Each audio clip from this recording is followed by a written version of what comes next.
मात्र 3 ट्रिक अपनाकर अगर आप इस बार इंडिया पोस्ट ऑफिस ग्रामीण डाक सेवक जीडीएस भर्ती का फॉर्म अप्लाई करते हो तो कहीं ना कहीं आप जो सवाल कर रहे हैं बार बार, सर मैं कहाँ से फॉर्म अप्लाई करूँ ताकि मेरा नंबर आ जाए, आप अपनी 10वीं कक्षा की प्रतिशत भी मुझे बता रहे हो। तो मैंने फॉर्म अप्लाई करते समय वो ज़रूरी बातें जो हमें ध्यान रखनी है कि वो आपको मैंने बताने की कोशिश की है। आप बोर्ड पर ध्यान देना, बहुत सारे बच्चे एक ही सवाल बार बार कर रहे हैं, इसलिए मुझे ये वीडियो आप तक पहुंचाने का प्रयास कर रहा हूं। लाइक का बटन दबाना, और दोस्तों मैं टारगेट रखता हूं इस वीडियो पर 5000 बच्चों के अंगूठे का लाइक है। भगवान ने आपको प्यारी प्यारी उंगलियां दी है, 5000 बार इस लाइक के बटन को दबा दो। आपके लिए अभी से क्लासेस हमेशा पुराना रिकॉर्ड खोलकर देख सकते हो। इतना मेहनत करता आया है, इतना मेहनत करता आया है कि वो पुराने बच्चों को पता है। आपके लाइक कर देने से मुझे कोई पैसा नहीं मिलेगा,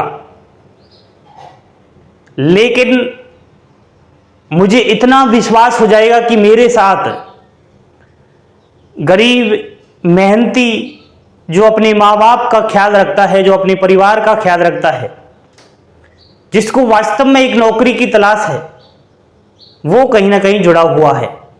बिना टाइम गवाए जल्दी से लाइक का बटन दबाए और बोर्ड पर ध्यान दीजिए। एक एक फॉन्ट को ध्यान से सुनना है, तब जाकर समझ में आएगा। ये बात मैं पहले भी कर चुका हूं, लेकिन बहुत सारे अभ्यर्थी अभी नए आए हैं तो उनको नहीं पता। दोस्तों मात्र 10 दिन शेष है फॉर्म भरने की, अंतिम तिथि 5 अगस्त है। इन 10 दिनों के भीतर भीतर अगर आपने अभी तक फॉर्म नहीं भरा है ग्रामीण डाक सेवक जीडीएस भर्ती का तो भर दीजिए। लास्ट के 2-3 दिन की अगर मैं बात करूं तो साइड थोड़ा काम करना कम करेगी, क्योंकि ट्रैफिक आएगा। लास्ट के दिनों में क्या है, बच्चे फॉर्म ज्यादा भरते हैं, तो जो अनरिजर्व कैटेगरी के हैं, जो ईडब्ल्यूएस कैटेगरी के हैं, ओबीसी के हैं, उनकी 100 रुपये फीस है। तो बहुत बार ये समस्या आती है कि फीस कट जाती है लेकिन फॉर्म सबमिट नहीं होता है, फॉर्म का जो प्रिंट है वो नहीं निकल पाता है। वो क्यों? सर्वर डाउन होने के कारण। इसलिए आप अभी फॉर्म भर दीजिए इस वीडियो को देख करके। दोस्तों मैं ट्रिक नंबर 1 आपके लिए बता रहा हूं। ट्रिक नंबर 1 क्या कह रही है? ट्रिक नंबर 1 का पहला पॉइंट थोड़ा ध्यान से सुनना। 23 सर्किल से भर्तियां आई है, आप लोगों को खूब अच्छी तरीके से पता है। टेलीग्राम पर मैंने डाटा डाल रखा है कि 23 सर्किल से किस सर्किल से कितनी वैकेंसी है, सब कुछ बता रखा है। नोटिफिकेशन भी आप देख सकते हो, वेबसाइट वीडियो के डिस्क्रिप्शन में लिंक है, वहां से आप सब कुछ देख सकते हो। 23 सर्किल में से सबसे पहले तो आपको वो देखना होगा कि आपके राज्य की लोकल भाषा क्या है। तो सबसे ज्यादा कैंडिडेट्स हिंदी भाषी सर्किलों के होते हैं। 23 सर्किलों में से 15 ऐसी जगह है जहां हिंदी भाषा है दोस्तों। तो सबसे पहले तो आपको हिंदी भाषी सर्किल देखना है, सबसे पहला काम। उसके बाद उन सर्किलों में सबसे अधिक वैकेंसीज कहां से है, वीडियो बना रखा है मैंने, बहुत बार बताया है। अधिक से कम की ओर, सबसे अधिक, फिरोज से कम, फिरोज से कम, भूरज से कम, सर्किल वाइज। ठीक है, सर्किल वाइज सबसे अधिक पोस्ट इस बार कहां किस सर्किल से आई है वो आपको सर्किलें छांट लेने हैं। नेक्स्ट, सर्किल तो हमने छांट लिया है, लेकिन फिर कैटेगरी वाइज आपको सबसे अधिक किस सर्किल से वैकेंसीज है वो देखना है। आप अलग अलग कैटेगरी से हो, unreserved, EWS, OBC, SC, ST, PWD, A, B, C, D, female, महिलाएं, तो आपको अपनी कैटेगरी की सबसे अधिक वैकेंसीज इस बार कहां देखने को मिली है, वो सर्किल आपको छांट कर रख लेना है, कागज में लिख लेना। ये फॉन्ट फॉर्म भरने जाओ तो देख कर ही जाना। पहली लाइन, ट्रिक नंबर 1 की सेकंड लाइन, सर्किल हमने देख लिया है। अब सर्किल दोबारा से हमें ऐसा देखना है कि पिछली भर्तियों का कट ऑफ किस सर्किल में कम गया है। भाई पिछली भर्ती 2022 में भी आई थी, 23 में भी आई थी लाखों पदों पर, तो किस सर्किल से कम कट ऑफ वालों का नंबर आया है, वो सर्किल आपको पिछला देखना होगा। लिस्ट टेलीग्राम चैनल पर डाल रखी है पुरानी भर्तियों की, जो भी मेरिट लिस्ट आई तो आप उनको देख लेना, नहीं देख सकते तो मैंने सारा बता रखा है यार आपको। पिछली भर्तियों का कट ऑफ देख लिया, किस सर्किल से कितना गया।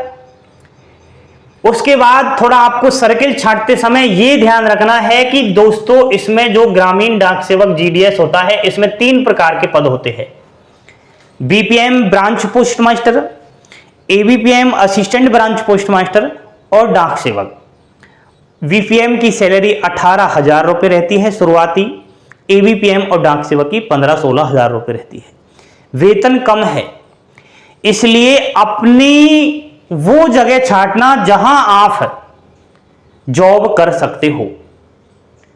भले आप दूसरे राज्य में जा सकते हो फॉर्म अप्लाई करने, लेकिन पहले ही बता रहा हूं इसकी सैलरी कम है। अगर आप इस सैलरी में संतुष्ट हो और जॉब के लिए जो आपको ठीक लगे वो सर्किल आप अपनी मनपसंद का देख लेना। ट्रिक नंबर पहली खत्म है।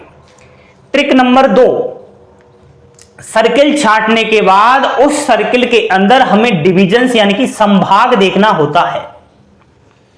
ऐसा डिविजन्स है जहां सबसे अधिक इस बार वैकेंसीज देखने को मिली है। एक एक सर्किल के अंदर बहुत सारे डिवीजन है, छांटना पड़ेगा। सबसे अधिक पोस्ट किस डिवीजन से आई है, नेक्स्ट कैटेगरी वाइज सबसे अधिक पोस्ट किस डिवीजन से है, देख लिया। ट्रिक नंबर 2 समाप्त। ट्रिक नंबर 3 क्या कह रही है कि डिविजन्स ऐसा छांटो जहां पिछली भर्तियों का कट ऑफ कम गया है। जब आप लिस्ट चेक करोगे पिछली भर्तियों का, जैसे आपने किसी भी सर्किल का लिस्ट उठा लिया, अब उस सर्किल में जब मेरिट लिस्ट आती है तो डिवीजन का नाम भी लिखा होता है, ब्रांच ऑफिस का भी नाम लिखा होता है, उसके सामने रजिस्ट्रेशन नंबर वगैरह, कितने परसेंटेज वालों का सिलेक्शन हुआ है किस डिवीजन से, तो वो सब वहां मिल जाता है। ट्रिक नंबर 3 समाप्त। Trick number 4 post preference. जो एक फॉर्म भर रहा है पोस्ट प्रेफरेंस को बड़े ध्यान से देखना है। डिवीजन छांट लिया, उस डिवीजन के अंदर हमें पोस्ट प्रेफरेंस ठीक से देना होता है। पोस्ट प्रेफरेंस का पहला फॉन्ट क्या कह रहा है प्यारे दोस्तों, ध्यान से सुनना, कि पहले उस डिवीजन में अपनी कैटेगरी की वैकेंसी छांट लेनी है, उसके बाद यूआर अनरिजर्व कैटेगरी की सभी पोस्ट भर देनी है। नहीं समझे, एक डिवीजन आपने छांट लिया, इसमें 1 नंबर पर है बीपीएम यूआर की, 2 नंबर पर है एबीपीएम ओबीसी की, समझिए मेरी बात,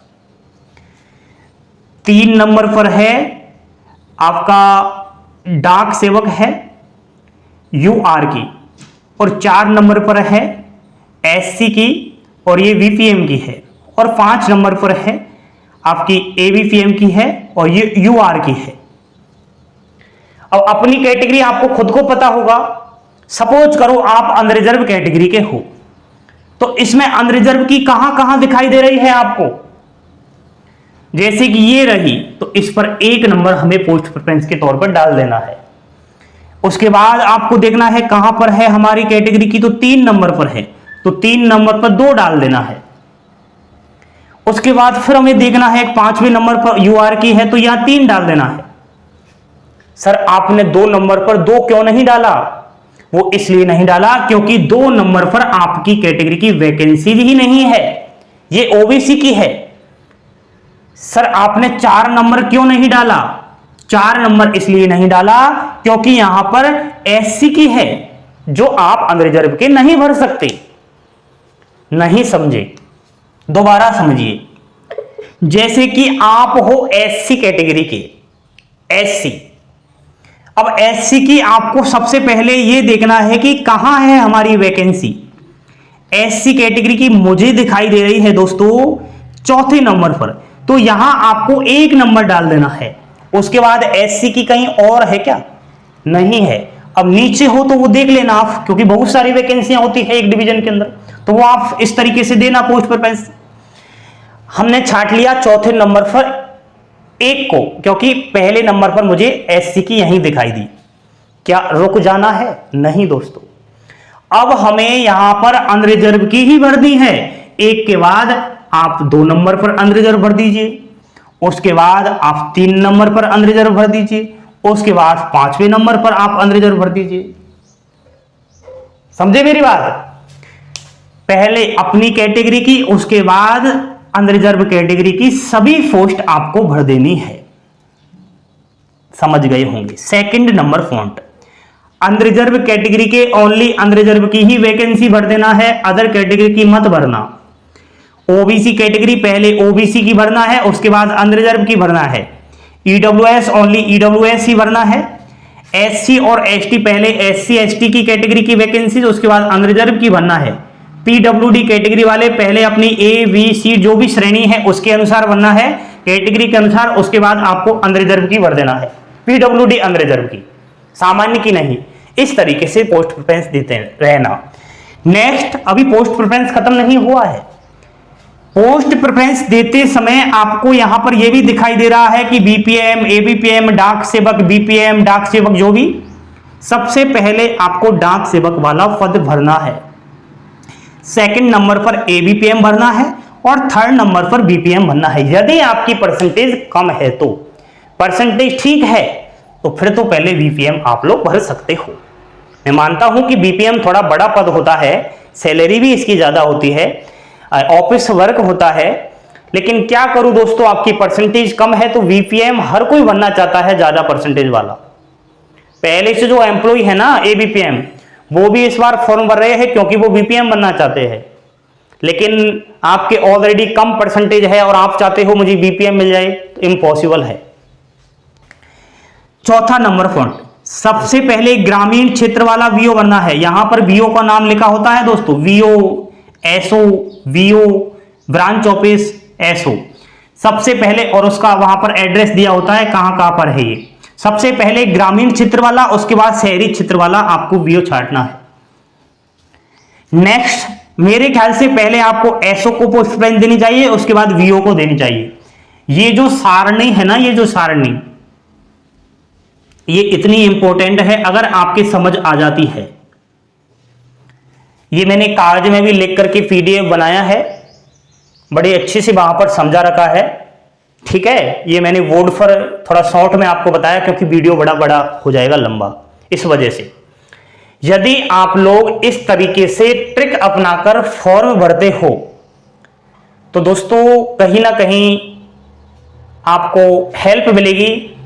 बाकी दोस्तों इसमें फॉर्म तो बहुत ज़्यादा भरे जाने हैं। वैकेंसी 44,228 ही है, नौकरी 44,228 को ही मिलेगी। किस्मत का खेल है, किसको मिलती है किसको नहीं मिलती, ये सब लक के ऊपर डिपेंड करता है।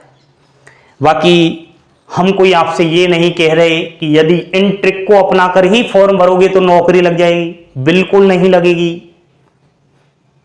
ठीक है, केवल फॉर्म भरने में हेल्प मिलेगी इस ट्रिक को अपनाकर। समझ गई मेरी बात? मैंने पहले ही बोल दिया, बिना परीक्षा भर्ती है, अगर आपका लक हुआ तो नंबर आ जाएगा। हम कोई वादा भी नहीं कर रहे, बाद में कहोगे सर आपने ट्रिक बताई थी, उसी ट्रिक से हमने फॉर्म डाला, हमारा नंबर नहीं आया। मैं क्या करूं नहीं आया तो?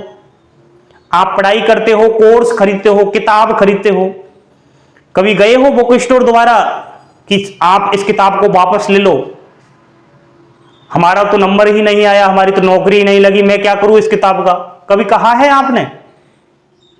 कभी टेस्ट सीरीज खरीदी हो, कोर्स खरीदे हो, वापस बोला है टीचरों को कि नहीं आपका टेस्ट सीरीज कोर्स वापस ले लो, मेरे पैसे लौटा दो, मुझे कोई आवश्यकता नहीं है, मेरी नौकरी लगी नहीं? ऐसे कहा है क्या? ऐसे थोड़ी होता है। पढ़े लिखे हो, समझदार हो, हम आपको एक गाइड कर सकते हैं बस, कोई आपको बाधा नहीं कर सकते कि आइए नौकरी लगाइए। अगर नौकरी ही लगानी होती तो हम एक चेयर लेके सड़क पर बैठ जाते कि आइए भारत देश की बेरोजगार हो, आपको नौकरी दी जाए। कहां से दिलवाएंगे हम नौकरी? समझिए थोड़ी मेरी बात। 5000 लाइक का मैंने टारगेट रखा है। यदि आप 5000 लाइक करते हो मुझे बहुत बड़ी खुशी मिलेगी और फिर अभी से क्लासेस आपको सरप्राइज भी देगा।